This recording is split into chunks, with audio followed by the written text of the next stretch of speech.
A primeira delas, que eu acho que é o norte, o carro-chefe da campanha do desgaste do Partido dos Trabalhadores e da candidatura do presidente Lula, foi tirar ele do páreo das eleições. Essa foi a primeira questão. Segundo, fazer uma campanha defamatória do PT e da candidatura do PT para que o PT não chegasse a assumir novamente a presidência. Que isso refletiu, inclusive, nos estados, na não eleição, inclusive, da ex-presidenta Dilma, que concorria ao Senado de Minas Gerais.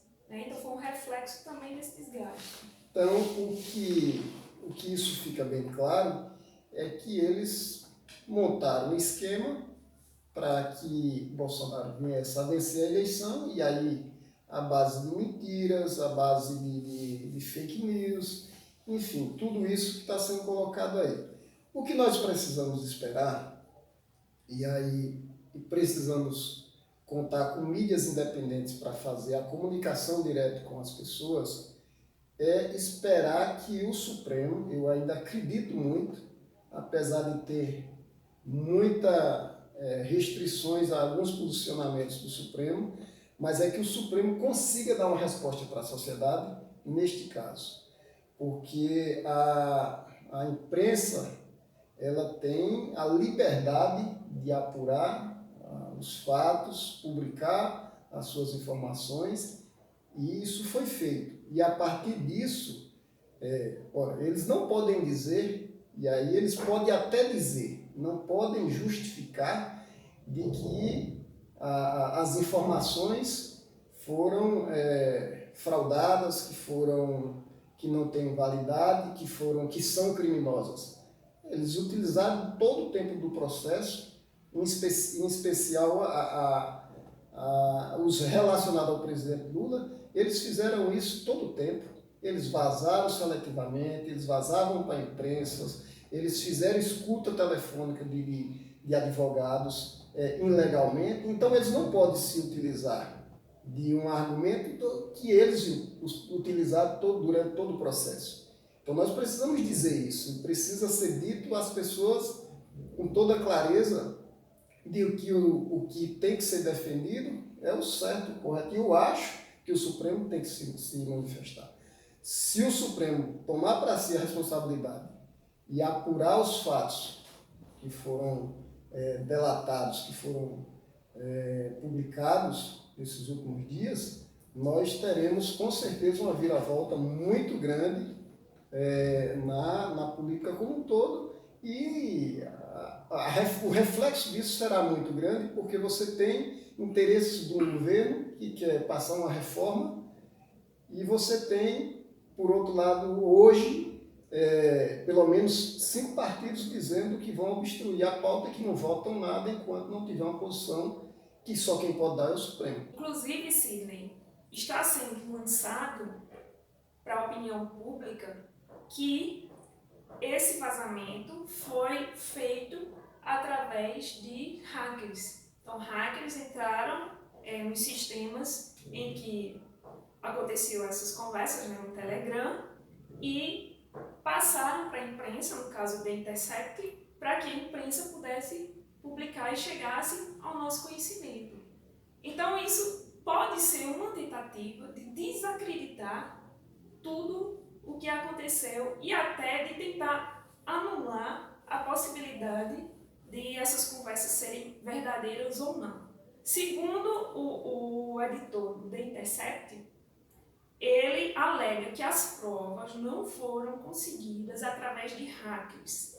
Então, isso também pode levar a gente a imaginar, pensar que alguém que estava naquele grupo, como era um grupo de vários procuradores, possa, de certa forma, ter feito o print dessas conversas, que essas conversas foram feitas desde 2015 até 2018. Inclusive, o juiz Sérgio Moro ele disse que não tem mais essas provas, esses diálogos, né, que foi lançado aí. Então, a gente pode pensar que alguém que estava naquele grupo possa ter vazado isso para a imprensa. Eu quero dizer com toda tranquilidade que essa quadrilha não tem moral para questionar ou dizer isso ou aquilo. Se eles acham que foram hackeados, que foi um processo ilícito, eles que têm que provar. Agora, que as conversas existiram e que principalmente o Sérgio Moro, ele está em maus lençóis. Eu sou capaz de apostar que muitas coisas que pela frente ele pensava em almejar, fica cada dia mais difícil. Eu acredito que Sérgio Moro acaba de perder uma grande oportunidade da sua trama, da sua contribuição, digamos assim, para tirar um páreo como o presidente Lula da campanha eleitoral e, consequentemente, Bolsonaro ser eleito, é a sua indicação ao Supremo. Então, ele enterra essas possibilidades. O que a gente precisa entender é que, com vazamentos, eles não têm credibilidade. Eles podem dizer o que quiser, mas que as pessoas vão começar a questionar e vão questionar muito a partir do Congresso Nacional.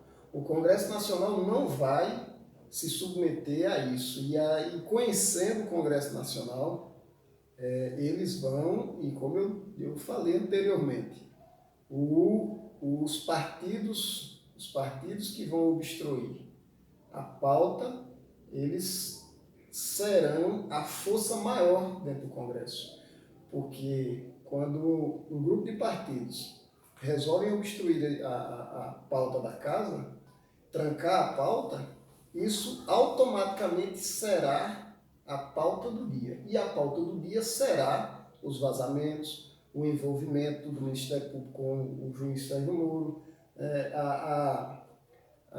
o tendenciamento, o aceleramento de passar o processo do presidente Lula na frente da pauta. Então, tudo isso será debatido no Congresso.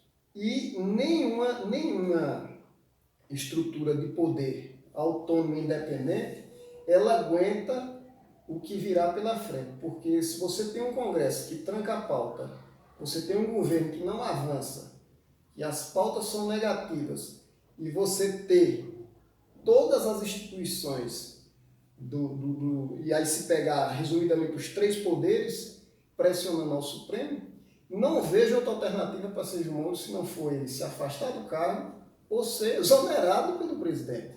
Então eu acho que isso a gente precisa ter essa clareza do que isso vai acontecer. Claro que eles vão colocar panos quentes até quando puder. Né? Quando o Mourão sai em defesa do Sérgio Moro, é porque ele faz parte do esquema que elegeu ele, que elegeu o presidente. Então eles têm que... Mas eu não sei até quando isso se sustenta. Se o Supremo não definir, se o Supremo não resolver de imediato a questão da liberdade do presidente Lula, que uma das pautas do grupo de partidos, PSB, PDT, PT, PSOL, acho que tem mais um ou outro isso aí, a pauta específica é, enquanto não libertar o presidente Lula, eles não votam nada.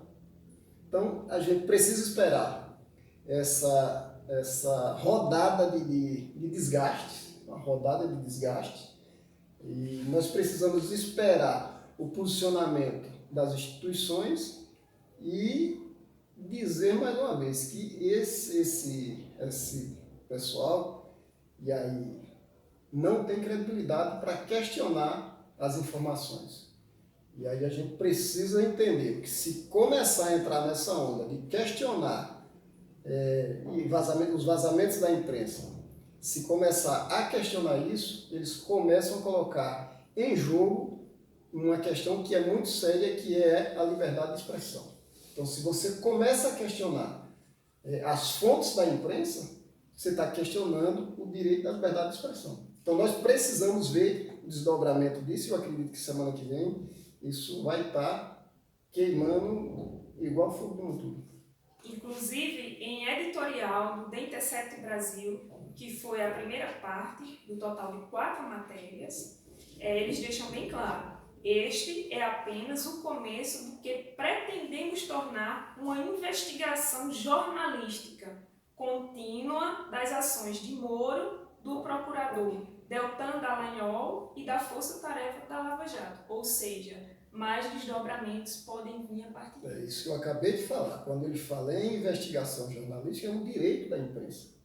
Você não pode questionar o direito da imprensa a fazer um bom jornalismo, e ela usa lá os métodos que for pertinentes para fazer o seu bom jornalismo e a sua boa informação aos seus telespectadores. Por isso que nós precisamos, e aí eu reafirmo, a coluna ela precisa estar dialogando com as pessoas nesse sentido de levar a informação, de fazer com que as pessoas enxerguem o tamanho do que foi se montado para tomar de assalto um mandato ou uma eleição democraticamente decidida pela maioria, pelos eleitores que assim fizessem. Quando você tira um postulante a presidente da República pelo simples fato de não querer enfrentá-lo nas urnas, é um atentado contra a democracia. Então, só para finalizar, o site Terra lançou a matéria na data de ontem, dia 10/6/2019, com o seguinte título: OAB recomenda, por unanimidade, afastamento de Moro e Deltan.